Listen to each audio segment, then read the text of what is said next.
ತೆಂಗಿನಕಾಯಿಯಿಂದ ಪ್ರಾಣವನ್ನೇ ಕಳೆದುಕೊಂಡ ಮಗು.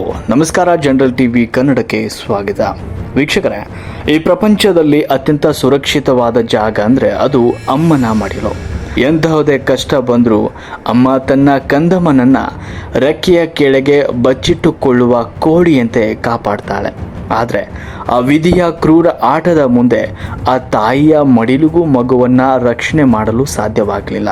ಹೆತ್ತ ಒಡಲಿನ ಎದೆಗಪ್ಪಿ ಕುಳಿತಿದ್ದ 1.5 ವರ್ಷದ ಮುದ್ದಾದ ಕಂದಮ್ಮ ಆಕಸ್ಮಿಕವಾಗಿ ನಡೆದ ದುರಂತಕ್ಕೆ ಪ್ರಾಣವನ್ನೇ ಕಳೆದುಕೊಂಡಿದ್ದಾನೆ. ಸಾವು ಹೀಗೂ ಬರಬಹುದಾ ಅಂತ ಇಡೀ ಕರಾವಳಿಯೇ ಕಣ್ಣೀರು ಹಾಕುವಂತಾಗಿದೆ.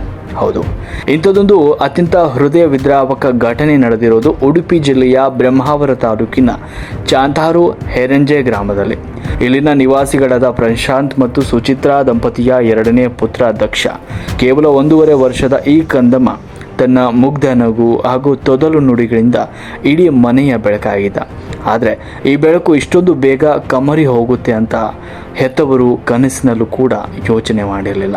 ಜೂನ್ 11ನೇ ತಾರೀಕು ತಾಯಿ ಸುಚಿತ್ರಾ ಅವರು ಮನೆಯ ಸಮೀಪ ಮಗುವನ್ನು ಎತ್ಕೊಂಡು ಮಡಿಲಿನಲ್ಲಿ ಇಟ್ಕೊಂಡಿದ್ರು. ಆ ಸಂದರ್ಭದಲ್ಲಿ ಸಮೀಪದ ತೆಂಗಿನ ಮರದಿಂದ ಏಕಾಏಕಿ ತೆಂಗಿನಕಾಯಿಯೊಂದು ಉದುರಿ ನೇರವಾಗಿ ಮಗುವಿನ ತಲೆಯ ಮೇಲೆ ಬಿದ್ದುಬಿಟ್ಟಿದೆ.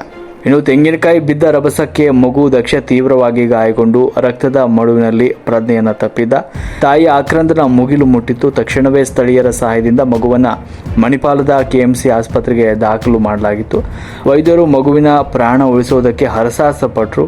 ತುರ್ತು ಶಸ್ತ್ರಚಿಕಿತ್ಸೆಯನ್ನು ಕೂಡ ನಡೆಸಲಾಯಿತು. ಆದರೆ ತಲೆಗೆ ಬಲವಾದ ಪೆಟ್ಟು ಬಿದ್ದಿದ್ದರಿಂದ ಚಿಕಿತ್ಸೆ ಫಲಕಾರಿಯಾಗದೆ ಆ ಪುಟ್ಟ ಕಂದಮ್ಮ ಕೊನೆ ಉಸಿರೆಳೆದಿದ್ದಾನೆ. ಮಗು ಇನ್ನಿಲ್ಲ ಅನ್ನುವಂಥ ಸುದ್ದಿ ಕೇಳಿ ಪೋಷಕರು ಒಂದು ಅಳ್ತಾ ಇರುವ ದೃಶ್ಯ ಮನ ಮುಟ್ಟುವಂತಿತ್ತು. ಸದ್ಯ ಬ್ರಹ್ಮಾವರ ಪೊಲೀಸ್ ಠಾಣೆಯಲ್ಲಿ ಈ ಒಂದು ಪ್ರಕರಣ ದಾಖಲಾಗಿದೆ ಎನ್ನಲಾಗಿದೆ. ವೀಕ್ಷಕರೇ, ಸಾವು ಯಾವ ರೂಪದಲ್ಲಿ ಬರುತ್ತೆ ಅಂತ ಹೇಳೋಕ್ಕಾಗಲ್ಲ. ಕಣ್ಮುಂದೆ ಆಡಿಕೊಂಡಿದ್ದ ಮಗು ಈಗ ನೆನಪಷ್ಟೇ. ಚಾಂತಾರು ಗ್ರಾಮದಾದ್ಯಂತ ಈಗ ಮೌನ ಆವರಿಸಿದೆ. ಆ ಭಗವಂತ ಹೆತ್ತ ಪೋಷಕರಿಗೆ ದುಃಖವನ್ನು ಭರಿಸುವಂಥ ಶಕ್ತಿ ನೀಡಲಿ ಅಂತ ಪ್ರಾರ್ಥಿಸೋಣ. ನಿಮ್ಮ ಮನೆಯ ಸುತ್ತಮುತ್ತಲು ತೆಂಗಿನ ಮರಗಳಿದ್ರೆ ಮಳೆಗಾಲದ ಈ ಸಮಯದಲ್ಲಿ ಕಾಯಿಗಳು ಉದುರುವ ಸಾಧ್ಯತೆ ಹೆಚ್ಚಾಗಿರುತ್ತೆ. ದಯವಿಟ್ಟು ಮಕ್ಕಳನ್ನು ಕರೆದುಕೊಂಡು ಹೋಗುವಾಗ ಎಚ್ಚರಿಕೆಯಿಂದಿರಿ. ಇದೇ ರೀತಿ ಮಾಹಿತಿಗಳಿಗಾಗಿ ನಮ್ಮ ಚಾನಲ್ಗೆ ಸಬ್ಸ್ಕ್ರೈಬ್ ಹಾಕಿ.